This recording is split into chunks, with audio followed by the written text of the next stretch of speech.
आज के इस वीडियो में क्लास 12 के रसायन विज्ञान प्री बोर्ड पेपर को हल करके बताया जाएगा। 2026 में जो प्री बोर्ड का एग्जाम हुआ है, पेपर का कोड 347 BCI के सभी प्रश्नों को हल करके आज के इस वीडियो में बताया जाएगा और आप सभी लोग इस वीडियो को एक बार पूरा जरूर देखिए। इसमें कौन कौन से प्रश्न पूछे गए थे, तो पहला जो क्वेश्चन आया हुआ था, पहला क्वेश्चन दिया गया है हेनरी स्थिरांक का मान है। तो हेनरी स्थिरांक का मान किस पर निर्भर रहता है? तो हेनरी स्थिरांक का मान जो होता है ना, तापमान में वृद्धि के साथ बढ़ता है, तापमान में वृद्धि के साथ घटता है, स्थिर रहता है, पहले बढ़ता है तत्पश्चात घटता है। तो इसमें हेनरी के नियम अगर आप पढ़े होंगे तो इसमें आपको जानकारी होगा कि हेनरी का जो नियम होता है वह तापमान में वृद्धि के साथ क्या होता है, बढ़ता है। इसमें पहला वाला ऑप्शन क्या हो जाएगा, सही हो जाएगा। तापमान में वृद्धि के साथ बढ़ता है, यही इसमें ऑप्शन क्या होगा, सही हो जाएगा। अब अगला जो प्रश्न इसमें दिया गया है, अब अगला प्रश्न के बारे में समझेंगे कि अगला प्रश्न इसमें क्या दिया गया है। तो यहाँ दूसरा जो क्वेश्चन दिया गया है, निम्नलिखित में से कौन से अनचुंबकी होगा। यहाँ जेडीएन के ऊपर +2 है, सीयू के ऊपर +1 है और यहाँ यस सी के ऊपर +3 है और एमएन के ऊपर +2 है। इनमें पता करेंगे कौन अनचुंबकी होगा। तो अनचुंबकी का नियम क्या है, अब यहाँ पे एक एक लाइन को समझेंगे। तो पहला इसमें क्या है, जिंक के ऊपर +2 घात है। तो यहाँ पर पहले यहाँ पे पता कर लेंगे कि जिंक का परमाणु क्रमांक कितना होता है। तो जिंक का अगर परमाणु क्रमांक देखा जाए तो 30 होता है और 30 का इलेक्ट्रॉनिक विन्यास क्या होता है, 1s2 और क्या होता है 2s2 2p6 होता है, 3s2 3p6 होता है और यहाँ जाएगा आपका 4s2 और 3d10 होता है, ठीक ना। ये किसका है, तो जिंक का जो है ये इलेक्ट्रॉनिक विन्यास है। लेकिन यहाँ पर हमको चेक करेंगे अणुचुंबकी कौन होगा। तो जब तक यहाँ युग्मित और अयुग्मित इलेक्ट्रॉन नहीं पता होगा तब तक जो है अणुचुंबकी का पता नहीं चल पाएगा। तो यहाँ पता कर लेंगे। अब जिंक के ऊपर +2 घात है, इसका मतलब +2 का मतलब हो गया कि इसमें से 2 इलेक्ट्रॉन को बाहर कर लीजिए। तो क्या बनेगा यहाँ पर 1s2 2s2 2p6 हो जाएगा। यहाँ पर 3s2 3p6 हो जाएगा। 4 इसमें 2 इलेक्ट्रॉन इसमें से कम हो जाएगा, क्या बनेगा 3d10 हो जाएगा। अब 10 में हम लोग चेक करेंगे, मतलब 3d में हम लोग चेक करेंगे कि इसमें अयुग्मित इलेक्ट्रॉन है कि युग्मित इलेक्ट्रॉन है।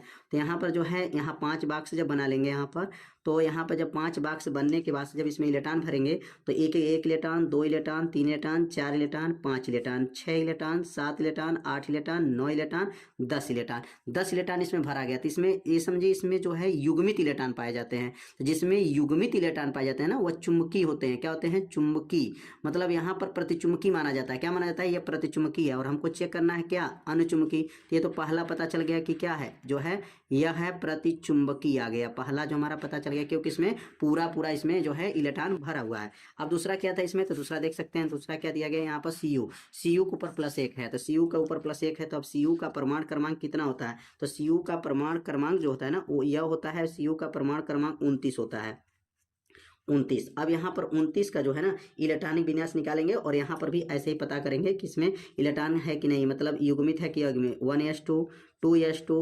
2p6 3s2 3p6 4s2 हो जाएगा और यहाँ 4s1 याद रखेंगे, इसमें s1 होता है और 3d10 होता है। यहाँ पर जो होता है ना, क्योंकि 29 का निकालना है तो 4s1 और यहाँ 3d10 होता है। इसमें जब सीयू के ऊपर 1 इलेक्ट्रॉन बाहर करेंगे, इसमें से सीयू के ऊपर 1 इलेक्ट्रॉन कम हो जाएगा, क्योंकि यहाँ पर सीयू के ऊपर देखिए +1 घात दिया है। तो सीयू के ऊपर क्या बनेगा, यहाँ पर सीयू के ऊपर जो होता है +1 हो जाएगा। तो इसका मतलब इसमें से 1 इलेक्ट्रॉन कम हो जाएगा। 1s2 2s2 2p6 3s2 3p6 और यहाँ जाएगा 4s तो खत्म हो जाएगा, क्योंकि 1 इलेक्ट्रॉन इसमें से खत्म हो गया, तो 3d10 हो जाएगा। और 3d जब 10 हो जाएगा तो ऊपर वाला ही बन गया 3d10। इसमें भी आपका 5 इलेक्ट्रॉन जो है पूरा भर जाएगा। इसमें पांचों खाना में जो है इलेक्ट्रॉन पूरा इसमें भी क्या हो जाएंगे, भर जाएंगे। 2 4 6 8 10, ये भी क्या हो जाएगा, या प्रतिचुंबकी है। ये भी क्या बताएगा, प्रतिचुंबकी गुण जो है प्रदर्शित करेगा। तो ये प्रतिचुंबकी ये भी हो गया। अब तीसरा वाला को चेक कर लिया जाए तो पता चल जाएगा। तो तीसरा वाला क्या है, स्कैंडियम जो है 21 होता है। यस सी, यस सी का क्या होता है लिखेंगे यहाँ पर, यस सी का 21 होता है। अब 21 का इलेक्ट्रॉनिक विन्यास क्या होता है, तो इलेक्ट्रॉनिक विन्यास यहाँ निकालेंगे तो 1s2 2s2 2p6 3s2 3s2 3p6 3p6 हो जाएगा, और यहाँ लिखेंगे 4s2 और 3d1 हो जाएगा। अब इसमें जो है ना इसका आइडिया में यस सी के ऊपर +3 घात निकालना है, +3 इलेक्ट्रॉन इसमें से कम कर लीजिए। तो 3 इलेक्ट्रॉन जब इसमें से कम करेंगे तो क्या बनेगा, 1s2 2s2 2p6 3s2 3p6। अब यहाँ से 2 इलेक्ट्रॉन या 1 इलेक्ट्रॉन खत्म हो गया। अब 3p मैंने p में अब यहाँ पर 3 बॉक्स होता है ना, यहाँ पर 3 बॉक्स बनेगा, 6 इलेक्ट्रॉन को यहाँ दर्शाया जाता है। और इसमें आपका जो है 6, इसमें 3 बॉक्स रहेगा, 2 इलेक्ट्रॉन 4 इलेक्ट्रॉन 2 6 इलेक्ट्रॉन, ये भी पूरा पूरा भर गया। तो ये भी क्या है, प्रतिचुंबकी है। तो प्रतिचुंबकीय हो गया, तो इसका मतलब तीनों प्रतिचुंबकी हैं। तो यहाँ पर विकल्प कैसे पता चला, ये आपका यमयन, और यमयन का भी निकाल करके चेक कर सकते हैं कि यमयन का मतलब 25 होता है। क्या होता है, यमयन का क्या होता है, 25 होता है। और यमयन का भी आपका इलेक्ट्रॉनिक विन्यास निकाल करके चेक करेंगे कि इसमें युग्मित आ रहे हैं कि अयुग्मित इलेक्ट्रॉन आ रहे हैं। तो यहाँ पे क्या बनेगा, यहाँ पर 1s2 2s2 2p6 3s2 3p6 4, यहाँ पर हो जाएगा 4 हो जाएगा 4s2 3d5 हो जाएगा। अब यहाँ से जो है ना, यहाँ से जो है यमयन के ऊपर कितने चार्ज निकालना है, तो यमयन के ऊपर +2 इलेक्ट्रॉन यहाँ से बाहर करना है। तो 2 इलेक्ट्रॉन जब बाहर करेंगे तो क्या बनेगा, तो यहाँ पे क्या बनेगा, 1s2 2s2 2p6 3s2 3p6, और 2 इलेक्ट्रॉन इसमें से कम हो जाएगा तो क्या बनेगा, 3d5। अब 3d5 बन गया। अब यहाँ पर जब 3d5 बन गया तो इसमें कितने बॉक्स होते हैं, इसमें भी 5 3d है, तो 3d में जो है 5 बॉक्स रहेंगे। और 5 बॉक्स में इलेक्ट्रॉन को भरेंगे, यहाँ 5 electron, 1 electron 2 electron 3 electron 4 electron 5। इसमें देखिए खाली है, मतलब ये जोड़ा नहीं बैठ पाया। जब जोड़ा नहीं बैठ पाया तो ये कौन चीज़ है, तो अनुचुंबकीय है। क्या हो जाएगा, यह अनुचुंबकीय हो जाएगा। तो इसमें जो है अनुचुंबकीय पता चल गया कि इसमें कौन है। तो चारों को जब हमने निकाला इलेक्ट्रॉनिक विन्यास तो इसमें पता चला कि इसमें जो है यह पूरा जो है बॉक्स जो है इसमें पूरा नहीं भर पाया, खाली है, इसमें अयुग्मित इलेक्ट्रॉन है। तो जिसमें अयुग्मित इलेक्ट्रॉन पाए जाते हैं ना वो अनुचुंबकीय हो जाएंगे। तो इसमें क्या हो जाएंगे, इसमें चौथा वाला ऑप्शन क्या हो जाएगा, यमयन जो है प्लस के ऊपर 2 घात जो है यही क्या हो जाएगा, सही हो जाएगा। निम्नलिखित में से कौन से उभयदंती लिगेंड है, तो उभयदंती लिगेंड तो आप लोग जानते हैं NO2 होता है। NO2 जो होता है ना माइनस, जो उभयदंती लिगेंड होते हैं। और यहाँ पर कीटोन को जो है क्लीमेंसन अपचयन किसमें किया जाता है, तो इसमें जो ऑप्शन हो जाएगा जिंक और जो है मरकरी होता है, और सांद्र जो है HCl के उपस्थित में जो है अपचयन इसमें होता है। इसमें जो है तीसरा वाला ऑप्शन क्या हो जाएगा, सही हो जाएगा। इसमें तीसरा ऑप्शन क्या है, सही, दूसरा इसमें ऑप्शन जिंक वाला जो है ऑप्शन इसमें सही हो जाएगा। अगला जो क्वेश्चन है, जब प्राथमिक एमीन को क्लोरोफार्म के साथ एल्कोहली के OH में अभिकृत करते हैं तो उत्पाद होता है, इसमें क्या बनता है, आइसोसाइनाइड बनता है। क्या बनता है, आइसोसाइनाइड बनता है। इसमें आपका पहला ऑप्शन क्या हो जाएगा, सही हो जाएगा। अगला क्वेश्चन दिया गया है कि विटामिन जो है B12, विटामिन B12 का जो है यहाँ पर 12 में होता है। तो विटामिन B12 में क्या होता है, मैग्नीशियम कोबाल्ट आयरन निकेल, तो याद रखेंगे कोबाल्ट होता है। तो विटामिन B12 में क्या पाया जाता है, कोबाल्ट पाया जाता है। तो विकल्प जो है पूरा जो है समाप्त हो गया। अब हम लोग सीखेंगे अगला प्रश्न। तो अब अगला जो प्रश्न दिया गया है, राउल्ट के नियम से धनात्मक तथा ऋणात्मक विचलन को उदाहरण सहित समझाइए। तो राउल्ट के नियम से जो है धनात्मक और ऋणात्मक जो है विचलन से उदाहरण सहित आपको समझाना है। 2 नंबर का क्वेश्चन है। तो कैसे यहाँ लिखेंगे, अब यहाँ पर जो नोट करेंगे कि जो राउल्ट का जो नियम है, जो धनात्मक ऋणात्मक का विचलन है, उसको उदाहरण से द्वारा जो है हमको समझाना है। तो यहाँ पर सबसे पहले जो है ना हेडिंग नोट कर लेंगे, यहाँ पर धनात्मक विचलन। अगर धनात्मक विचलन का उत्तर आपको याद हो जाएगा ना, तो ऋणात्मक विचलन का उत्तर जो है बना सकते हैं, बस थोड़ा सा अंतर है। तो क्या उत्तर लिखेंगे यहाँ पर, इस प्रकार के विलयनों में विलय विलायक, किसके बीच की बात कर रहे हैं, विलय विलायक के बीच का आकर्षण बल विलय विलय और विलायक विलायक के आकर्षण बल से क्या होता है, कम होता है। याद रखेंगे विलय विलायक के बीच में क्या होता है, आकर्षण, विलय विलय और विलायक विलायक में आकर्षण बल से क्या होगा, कम होता है। इसके फलस्वरूप घटक आसानी से वाष्पित हो जाते हैं, जिससे वाष्प दाब राउल्ट के नियम से ज्ञात किए गए वाष्प दाब से क्या होता है, अधिक होता है।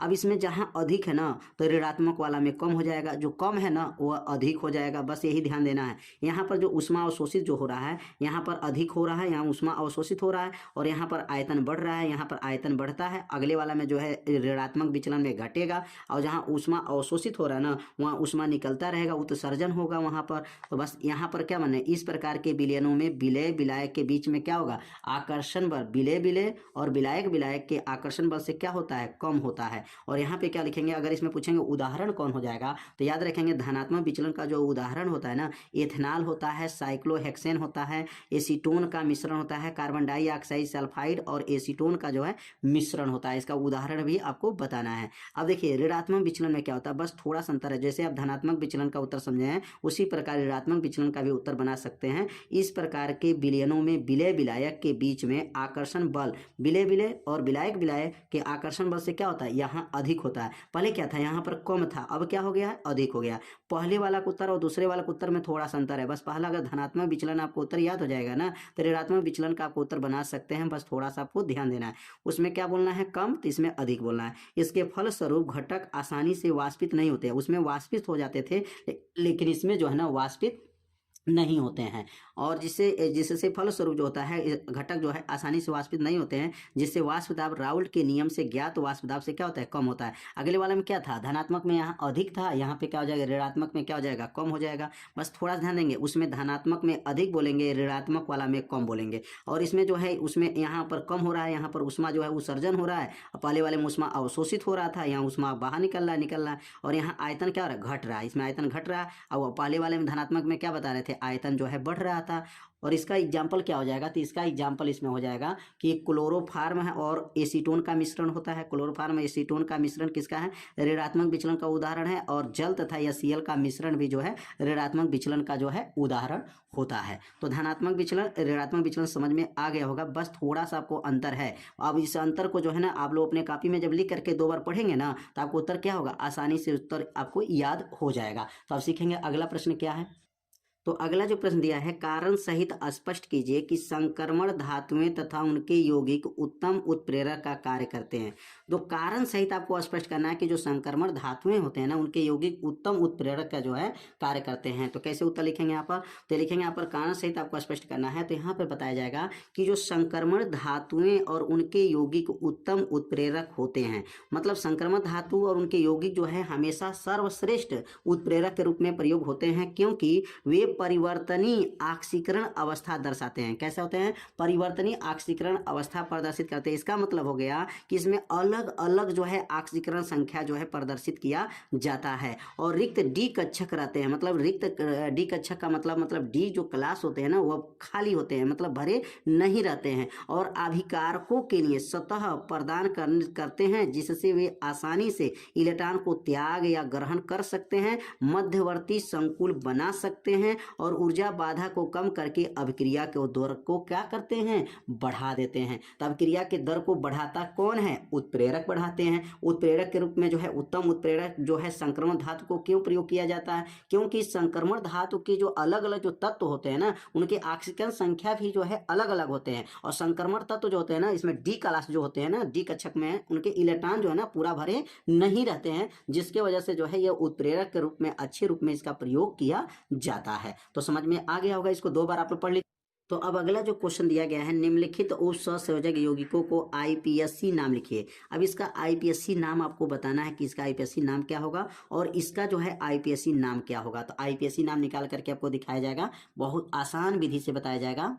तो यहाँ पे जो है IPSC नाम जो लिखना है, तो सबसे पहले जो है ना, यहाँ CO का जो है ना, यहाँ CONS3 नीचे 5 का दिया है, NO2 इसको पढ़ा जाएगा Cl2, ठीक ना। तो यहाँ पर जो इसकी ऑक्सीकरण संख्या पहले निकालेंगे, तो सबसे पहले लिखेंगे माना CO का जो ऑक्सीकरण संख्या क्या है, X है। तो CO का ऑक्सीकरण संख्या क्या लिख देंगे यहाँ पर, X हो जाएगा। प्लस अमोनिया जो है ना, ये उदासीन में आ जाते हैं, तो उदासीन के लिए हमारा जो है 0 गुणे क्या बनेगा, यहाँ पर 5 हो जाएगा, प्लस हो जाएगा। और यहाँ पर NO2, अब NO2 का जो है ना ऑक्सीकरण संख्या कितना होता है, तो यहाँ पर जो होता है -1 होता है। क्या होता है, -1। और Cl का क्या होता है, -1 होता है ऑक्सीकरण संख्या। और नीचे 2 से गुणा कर लेंगे, बराबर क्या हो जाएगा, 0 हो जाएगा। अब X हो जाएगा, 5 नहीं है, 0 हो गया, -1 हो जाएगा, 2 1 2 बराबर 0 हो जाएगा। अब -1 -2 मिलकर के X बराबर +3 हो जाएगा। क्या बनेगा, +3। सबसे पहले जो है ना ऑक्सीकरण संख्या आपको निकालना है। जब तक ऑक्सीकरण संख्या नहीं निकालेंगे ना, तब तक उसका IPSC नाम नहीं लिखा पाएगा। तो सबसे पहले ऑक्सीकरण संख्या निकालेंगे। अब यहाँ से नाम लिखेंगे। 5 को क्या बोला जाता है, यहाँ पर जो नाम लिखेंगे तो इसका आईपीएससी नाम जो लिखना है, किसका लिखना है, CO और क्या लिखेंगे, NH3 और नीचे जो है 5 दिया है और ONO दिया है और यहाँ कोष्टक बंद और Cl2 दिया है। तो इसका आईपीएससी जब नाम लिखेंगे ना तो 5 का नाम हो जाएगा पेंटा, क्या नाम होगा, पेंटा। और यहाँ NH3 का नाम हो जाएगा एमीन, पेंटा एमीन, पेंटा एमीन हो गया। अब इसका नाम क्या है, ONO का नाम क्या है, नाइट्रीटो, क्या नाम है, नाइट्रीटो, नाइट्रीटो, नाइट्रीटो हो जाएगा। नाइट्रीटो ओ बोला जाता है इसको, ठीक है, नाइट्रीटो ओ हो गया। और उसके बाद से केंद्रीय धातु परमाणु जो हमारा क्या है, कोबाल्ट है, तो कोबाल्ट हो जाएगा, कोबाल्ट। और ऑक्सीजन संख्या क्या आया है, तो 3 आया है, तो रोमन अंक में 3 लिख देंगे, 3 हो गया। और क्लोरीन है तो क्लोरीन को क्लोराइड यहाँ लिखेंगे, क्लोराइड हो जाएगा, क्लोराइड हो गया। तो क्या इसका आईपीएससी नाम बना, तो penta amine nitrito O cobalt third chloride, इसका आईपीएससी नाम आ गया। तो पहले यौगिक का जो है आईपीएससी नाम सीख गए, अब दूसरे यौगिक का आईपीएससी नाम समझेंगे। तो यहाँ पर दूसरा का जो आईपीएससी नाम लिखना है किसका, PTNH3 नीचे 2 घात है, Cl NH2 CH3 और यहाँ कोष्टक बंद करके बाहर Cl है। अब इसका आईपीएससी नाम कैसे लिखेंगे, तो यहाँ पर सबसे पहले जो है ना, यहाँ पर PT का जो है ना ऑक्सीजन संख्या पहले निकाल लिया जाए। तो लिखेंगे यहाँ पर माना PT का जो ऑक्सीजन संख्या है वो क्या है, X है। तो यहाँ लिख लेंगे माना PT का जो ऑक्सीजन संख्या निकालेंगे तो लिख लेंगे यहाँ पर माना PT का जो ऑक्सीजन संख्या है, PT का ऑक्सीकरण संख्या, ऑक्सीकरण संख्या क्या है, तो कहेंगे संख्या X है, संख्या X है। अब यहाँ PT का ऑक्सीकरण संख्या X हो जाएगा, यहाँ तो X हो जाएगा PT का। अमोनिया का तो 0 होगा, 0 गुणे 2, Cl का -1 हो जाएगा, -1। और यहाँ पर NH2 CH3, अभी देखिए यहाँ NH2 जो है और जो है NH2 CH3 का जो है ऑक्सीकरण संख्या जो है पूरा का जो है यहाँ पे क्या होगा, 0 हो जाएगा, क्या हो जाएगा, 0 होगा। Cl का क्या होगा, -1 हो जाएगा बराबर 0। इसका पूरा ऑक्सीकरण संख्या याद रखेंगे, इसका ऑक्सीकरण संख्या पूरा क्या होता है, 0 होता है। PT का X हो जाएगा, अमोनिया का 0 गुणे 2, Cl का -1, इसका पूरा 0 हो जाएगा, -1 बराबर 0। अब यहाँ पे इसको हल करेंगे तो X प्लस 0 हो जाएगा, -1 हो जाएगा, -1 बराबर 0, -1 मिलकर पक्षांतर कर देंगे तो X बराबर क्या बनेगा, यहाँ पर +2 हो जाएगा। ऑक्सीकरण संख्या इसमें कितना आ गया, 2 आ गया। अब इसका जब नाम लिखेंगे ना, किसका नाम लिखना है, PT है और यहाँ पर NH3 और 2 है और Cl है, कोष्टक में यहाँ पर क्या है, NH2 CH3 कोष्टक बंद, बाहर क्या है, बाहर है Cl। अब इसका ऑक्सीजन संख्या निकालने के वास्ते जो है आईपीएससी जब नाम लिखेंगे तो कैसे नाम लिखेंगे, तो यहाँ से चलेंगे, यहाँ डाई एमीन हो जाएगा, डाई एमीन हो गया। डाई एमीन के बाद से लिखेंगे क्लोरिडो, यहाँ बनेगा क्लोरिडो हो गया। और इसका नाम क्या है, अब NH2 CH3 का नाम आपको याद रखेंगे, इसका नाम हो जाएगा, यहाँ पर लिख देंगे आपका मेथेनामाइन इसका नाम है, मेथेनामाइन इसका नाम हो जाएगा। और यहाँ पे जो लिखेंगे ना लास्ट में क्या लिखेंगे, प्लेटिनम, क्या लिखेंगे, प्लेटिनम हो जाएगा। और जो है इसकी ऑक्सीजन संख्या कितनी आई है, तो ऑक्सीजन संख्या जो है 2 आया, तो रोमन अंक में 2 लिख देंगे और लास्ट में जो है ना क्लोराइड लिखना है, क्योंकि इसमें क्लोराइड जो है लास्ट में है तो लास्ट में क्लोराइड। यहाँ देखिए क्लोरीन जो है ना 2 जगह है, तो एक अंदर वाला रहेगा, कोष्टक के अंदर वाला को तो क्लोरिडो लिखा जाता है और कोष्टक के बाहर वाला को क्लोराइड लिखा जाता है। तो क्या बनेगा, डाई एमीन क्लोरिडो मेथेनामाइन इसका पूरा का नाम हो जाएगा। प्लेटिनम सेकंड इसका जो है ऑक्सीजन संख्या है और लास्ट में क्या लिखेंगे, क्लोराइड लिख लेंगे। तो यहाँ पे जो है इसका आईपीएससी नाम जो है समाप्त हो गया। 2 प्रश्न जो है आईपीएससी पूछा गया था, दोनों आप लोग अच्छे से समझ गए होंगे। तो अब सीखेंगे अगला प्रश्न। तो अब अगला जो प्रश्न दिया गया है, हेलो एल्केन के केशियन से अभिक्रिया होने पर, मतलब हेलो एल्केन की क्रिया किससे कराएंगे, पोटेशियम साइनाइड से अभिक्रिया होने पर मुख्य उत्पाद के रूप में एल्किस साइनाइड बनता है। क्या बनता है, यहाँ पर एल्किस साइनाइड बनेगा। किससे क्रिया करेगा, हेलो एल्केन केशियन से जब क्रिया करेगा तो एल्किस साइनाइड बनता है। जबकि एजीसीएन जो होता है, मतलब यहाँ पर सिल्वर साइनाइड से अगर अब क्रिया कराने पर एल्किल आइसोसाइनाइड प्राप्त होता है। समझाइए, 2 नंबर का क्वेश्चन है, बहुत आसान क्वेश्चन है, बस थोड़ा सा ध्यान देंगे आप लोगों को समझ में आ जाएगा। तो यहाँ पर जो लिखेंगे ना, यहाँ पे इसके बारे में क्या लिखेंगे कि हेलो जो एल्केन होता है यह केशियन से जब अभिक्रिया में केशियन क्या क्या होता है, आयनिक होता है। आयनिक मतलब यह प्लस होता है और ये क्या होता है, माइनस होता है। आयनिक होता है जिससे मुक्त Cn आयन मिलता है। अगर इसमें से निकलेगा तो इसमें से Cn जो है मुक्त आयन मिलता है, जो कार्बन पर हमला कर एल्किल साइनाइड बनता है। ध्यान देंगे क्या लिखेंगे, हेलो एल्केन जो होता है RX जो होता है ना, KCN से जब क्रिया करता है ना तो यह Cn जो होता है ना, यह आयन मिलता है। और ये आयन किसके साथ आ जाता है, R के साथ आ जाता है। और X जो है ना, X जो होता है हाइड्रोजन परिवार है ना, कार्बन यहाँ क्लोरीन, ब्रोमीन, आयोडीन कोई भी ले सकते हैं। यह किसके साथ चला जाता है, K के साथ चला जाता है। जो कार्बन पर हमला कर एल्किल साइनाइड बनता है तो RCN प्लस KI बन जाता है। तो पहला हेलो एल्किन किससे क्रिया कराए हैं, KCN से जब क्रिया कराएंगे तो RCN बन जाएगा, मतलब एल्किल साइनाइड बनेगा। और उसके साथ जो यहाँ पर पोटेशियम हाइलाइड बन जाएगा। पोटेशियम है, यह हाइलाइड मतलब यहाँ हाइड्रोजन परिवार का कोई भी एक सदस्य आ जाएगा। जबकि क्या है, अब देखिए यहाँ पर AgCN क्या है, मुख्य रूप से सहसंयोजिक होता है। क्या होता है, सहसंयोजिक होता है। यह आयनिक होता है तो यह सहसंयोजिक होता है। और नाइट्रोजन पर इलेक्ट्रॉन घनत्व अधिक होने के कारण नाइट्रोजन के माध्यम पर एल्किल आइसोसाइनाइड RNC, यहाँ देखिए RCN है, इसमें क्या हो जाएगा RNC, मतलब यहाँ N आगे आ जाएगा, C पीछे हो जाता है। अब क्यों हो जाता है, तो बताया गया कि इलेक्ट्रॉन घनत्व अधिक होने के कारण नाइट्रोजन के माध्यम पर एल्किल आइसोसाइनाइड बनता है। अगर इसका रिएक्शन कराया जाएगा तो क्या बनेगा, तो इसका रिएक्शन जब कराएंगे तो कैसे लिखेंगे, यहाँ पर R और X है और किसके साथ क्रिया कराएंगे, AgCN के साथ जब क्रिया कराएंगे ना तो क्या बनेगा, तो देखिए R तो एल्किल रहेगा, एल्किल तो बनेगा, एल्किल रहेगा, लेकिन यहाँ पर N नाइट्रोजन आगे आ जाएगा और कार्बन पीछे हो जाएगा। क्यों, क्योंकि यहाँ पर इलेक्ट्रॉन घनत्व तो अधिक हो जाता है। किसका, यहाँ पर नाइट्रोजन का जो इलेक्ट्रॉन घनत्व जो है ना आगे अधिक होता है, तो N आगे आ जाएगा और C पीछे हो जाएगा। इसी को आइसोसाइनाइड बोला जाता है। क्या बोलते हैं, आइसोसाइनाइड हो जाता है। और Ag के साथ को, तो Ag के साथ जो है यहाँ पर जो है यहाँ प्लस, यहाँ पर Ag और यहाँ पर जो बनेगा X बन जाएगा। मतलब सिल्वर जो है यहाँ सिल्वर हाइलाइट बन जाएगा। सिल्वर जो है हाइड्रोजन परिवार का कोई भी एक सदस्य बन जाएगा। तो यहाँ पर समझ में आ गया होगा। मतलब यहाँ पर एक बार KCN से जब क्रिया कराते हैं, ध्यान दीजिए, KCN से जब क्रिया कराएंगे तो Cn यहाँ बनेगा, ठीक ना। Cn इसमें भी है, Cn इसमें भी है, लेकिन यहाँ N आगे आ जाएगा, C पीछे हो जाएगा। बस ये ध्यान देना। इसमें सिल्वर जो साइनाइड होता है ना, मुख्य रूप से सहसंयोजक होता है। और KCN जो होता है ना आयनिक होता है, इसमें आयन मिलता है। इसमें इसका इलेक्ट्रॉन घनत्व तो अधिक हो जाता है, किसका, नाइट्रोजन का, इसलिए जो है नाइट्रोजन आगे हो जाता है, कार्बन जो है पीछे हो जाता है। तो उम्मीद करते हैं प्रश्न आप लोगों को अच्छे से समझ में आ गया होगा। तो अब सीखेंगे अब अगला प्रश्न। अब अगला प्रश्न क्या है, तो अब अगला जो प्रश्न दिया गया है, मोलल उन्नयन स्थिरांक को परिभाषित कीजिए। मोलल उन्नयन स्थिरांक किसे कहते हैं, यहाँ परिभाषा देना है।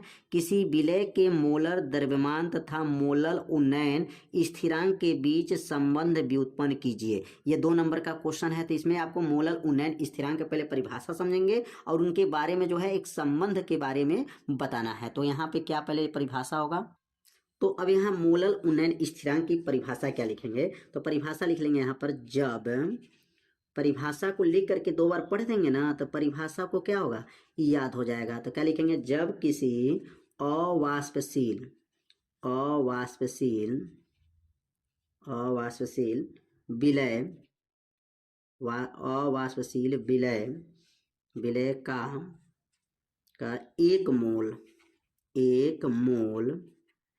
एक मोल जो है 1000 ग्राम, 1000 ग्राम कह सकते हैं या 1 kg बोल सकते हैं। 1000 ग्राम विलायक में घोला गया है, विलायक में घोला जाता है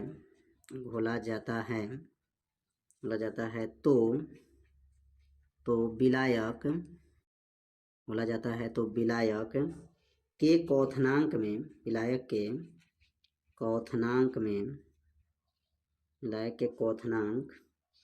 में जो वृद्धि होती है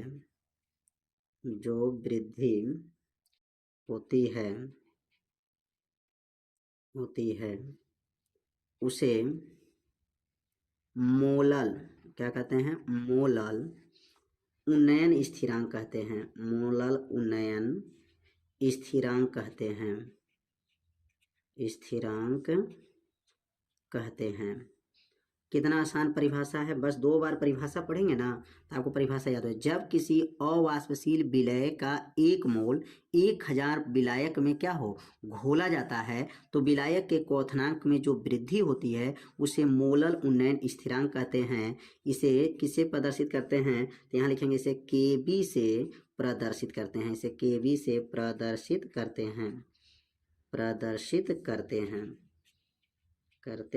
कितना आसान है, बस थोड़ा सा ध्यान देंगे ना तो आपको जो है परिभाषा याद हो जाएगा। इस परिभाषा को जो है ना 2 बार आप लोग पढ़ देंगे ना तो परिभाषा को क्या होगा याद हो जाएगा। तो बस इसमें याद रखेंगे अवाष्पशील विलय का 1 मोल 1000 विलायक में क्या होता है घोला जाता है। अब यहाँ पर जो है विलय के मोलर द्रव्यमान जो है ना विलय के मोलर जो द्रव्यमान मोलर उन्नयन स्थिरांक के बीच में क्या संबंध है तो यहाँ पर अगर संबंध की बात करेंगे तो यहाँ पर एक सूत्र बनेगा यम बराबर होता है, यम बराबर क्या होता है 1000 केबी और यहाँ पर छोटा डब्लू होता है पूरे का बटा और यहाँ पर जो है यहाँ पर डब्लू जो होता है ना ये छोटा डब्लू होता है, ये बड़ा डब्लू होता है, विलायक हो जाएगा यहाँ पर बड़ा डब्लू और यहाँ लिखेंगे डेल टी बी होता है। ये जो सूत्र है ना यह क्या है मोलर द्रव्यमान के लिए सूत्र हो जाएगा। यहाँ पर इसका संबंध बताना था, ये सूत्र हो जाएगा यम बराबर 1000 केबी छोटा डब्लू बटा बड़ा डब्लू मतलब स्मॉल और ये कैपिटल और डेल टीबी, और डेल टीबी जो है ना यहाँ पर जो है किसके जो है अनक्रमानुपाती होता है। तो आप लोग जानते हैं डेल जो टीबी जो होता है ना डेल टीबी जो होता है अनक्रमानुपाती क्या होता है यम हो जाएगा। अब मोलर इसका नाम मोलर द्रव्यमान के अनक्रमानुपाती हो जाएगा और यहाँ डेल टीबी बराबर जब ये हटेगा टीबी जब यहाँ अनक्रमानुपाती का चिन्ह हटेगा या अनक्रमानुपाती कर सकते हैं समानुपाती भी कर सकते हैं। जब चिन्ह को हटाएंगे ना तो यहाँ लिखेंगे केबी और ये हो जाएगा यम और पूछेंगे केबी क्या है तो यही मोलर उन्नयन स्थिरांक है। क्या नाम है मोलर उन्नयन स्थिरांक है। तो इसके बारे में जो है संबंध स्थापित करने को कहा गया था, मतलब ये सूत्र के बारे में बताया गया प्रश्न पूछा गया और इसके बारे में प्रश्न में पूछा गया था। तो समझ में आ गया होगा प्रश्न। तो आप सीखेंगे अगला प्रश्न। अगला जो प्रश्न है फिनाल की अम्लीय प्रकृति पर टिप्पणी लिखिए। फिनाल के जो अम्लीय प्रकृति है ना तो यह इसके संक्षिप्त जो है आपको टिप्पणी देना है फिनाल पर। तो लिखेंगे यहाँ पर फिनाल के अम्लीय प्रकृति। अब फिनाल के अम्लीय प्रकृति के बारे में यहाँ पर आपको बताना है तो कैसे बताएंगे तो यहाँ पे जो फिनॉल होता है ना यह जो यहाँ फिनॉल का सूत्र आप लोग जानते हैं कि बेंजीन रिंग पर OH समूह जब जुड़ता है ना तो वो फिनॉल कहलाता है। तो लिखेंगे यहाँ पर फिनॉल की प्रकृति, फिनॉल अम्लीय प्रकृति का होता है। कैसा होता है ये फिनॉल का प्रकृति कैसा होता है फिनॉल अम्लीय प्रकृति का होता है क्योंकि यह प्रोटॉन H+ को त्याग कर स्थिर phenoxide ion carbon 6 hydrogen 5 O के ऊपर माइनस बनाता है जो बेंजीन वलय में अनुनाद के कारण बहुत अधिक क्या हो जाता है अस्थायी होता है। तो ध्यान देंगे फिनॉल जो होते हैं ना अम्लीय प्रकृति के होते हैं। यह हाइड्रोजन प्लस को क्या करते हैं त्याग कर फिनाक्साइड जो है आयन बना लेते हैं और ये बेंजीन आयन में अनुनाद के कारण बहुत ये क्या होते हैं अस्थायी होते हैं, अवस्थायी होते हैं। तो लिखेंगे यहाँ पर यह अनुनाद जो है ना यह अनुनाद जो है ऋणात्मक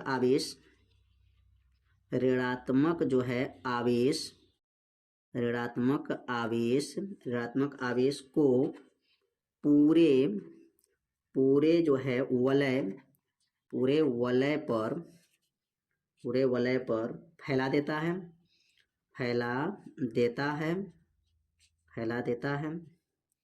जबकि एल्कोहल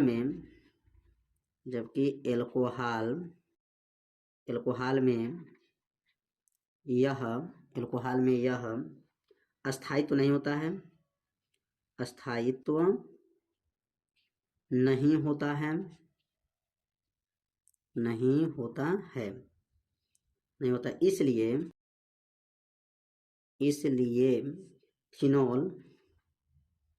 इसलिए फिनॉल एल्कोहल में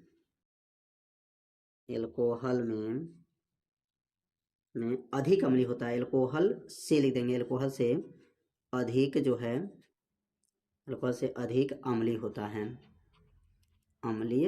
है। बस इसको 2 बार पढ़ेंगे ना आपको याद हो जाएगा, 1-2 बार पढ़ेंगे तो आपको क्या है इसका उत्तर जो है समझ में आ जाएगा। फिनॉल अम्लीय प्रकृति का होता है, यह हाइड्रोजन प्लस को त्याग करके जो है फिनॉक्साइड आयन बनाता है और बेंजीन बनाने पर अनुनाद के कारण बहुत अधिक अस्थायी हो जाता है। यह अनुनाद ऋणात्मक आवेश को पूरे वलय में क्या करता है, फैला देता है, जबकि एल्कोहल में स्थायी तो नहीं होता है, इसलिए फिनॉल जो होता है ना एल्कोहल से अधिक जो है अम्लीय होता है। तो उम्मीद करते हैं यहाँ पर 3 का जो है ना ख तक जो है प्रश्न जो है बताया गया, ठीक ना। तो यहाँ तक आप लोगों को अच्छे से समझ में आ गया होगा। तो अब अगले भाग के जो वीडियो ना अगला जो प्रश्न जो है अगला जो भाग का वीडियो बनेगा इसमें 3 से जो आगे के सभी प्रश्न को और जो है हल करके बताया जाएगा। तो आप सभी लोग मेरे चैनल को सब्सक्राइब कर लीजिए, और वीडियो जो है बनाने में बहुत मेहनत लगता है, तो इसलिए आप लोग जो है वीडियो को लाइक कर दीजिए, और चैनल पर पहली बार आए होंगे तो चैनल को सब्सक्राइब जरूर कर लीजिएगा। अब अगले भाग का जो प्रश्न का जो हल मिलेगा तो डिस्क्रिप्शन बॉक्स को चेक कर लीजिएगा, वहां पर उस भाग का वीडियो का जो है ना लिंक जो है मिल जाएगा, वहां से जा करके आप लोग वीडियो को देख सकते हैं। तो आज के वीडियो में जो है इतना ही रहेगा, मिलते हैं अब अगले भाग में, तब तक के लिए जय हिंद जय भारत।